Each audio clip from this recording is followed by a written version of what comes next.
Dito kayo bibili. Ano yan? Free for delivery yan? Tikman na. Pag malapit lang sa area, Pag malapit. Pero malinis. Nag-ano po kayo dyan? charge. Ayun guys. Ang sarap na ito. Parang Jollibee. Parang Jollibee. Ay, masarap. Sige po. Ayan. So, follow nyo ang kanilang page. Pwede kayo umorder dyan. Around Malinis? Lemery? Ano? Bukal. Bukal. Malinis kami. Lahat. Ano sir? Ano sir? Yan, pag nagustuhan yan, so dyan na kami mag-order. Hindi na yung ham and cheese. Yung pala yung tawag sir? Yung pula. Ito is judgment. Ito po ang ham and cheese. Magkadar po oras? 35 ba? 35? 35 lang. Oh. Saan ka? Hindi mo na kailangan ng gasolina para bibili sa labas. Hey guys, so bumili kami ng merienda.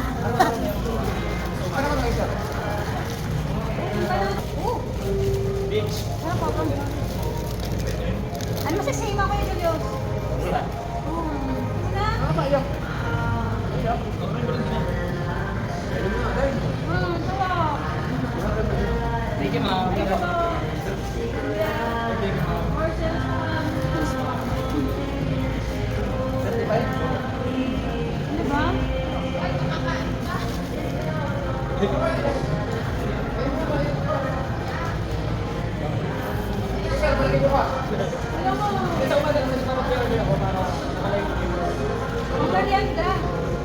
Sinasakto ko lang na rin.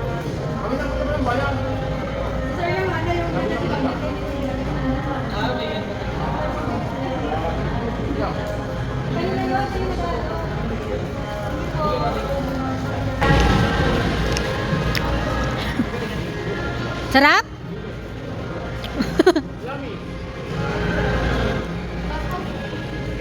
Siksik na siksik, 35 pesos.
Mag-order na kayo guys.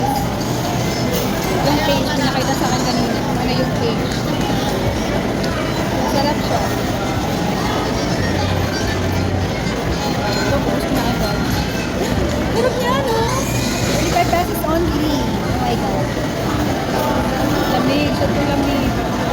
Tingnan natin si nanay kung anong lasa ng kanyang empanada. Anong lasa, nanay? Masarap. Masarap daw yung empanada. Saan yung kanina? Ham, ano ho yun? Ano ho yung order nyo? Tuna? Tuna? Ham yata yun. Ham cheese. Ham cheese masarap. Yung tuna, masarap din yung tuna. 35 pesos only, makakatipid kayo. Kaya ano pang inentay nyo, mag-order na kayo doon.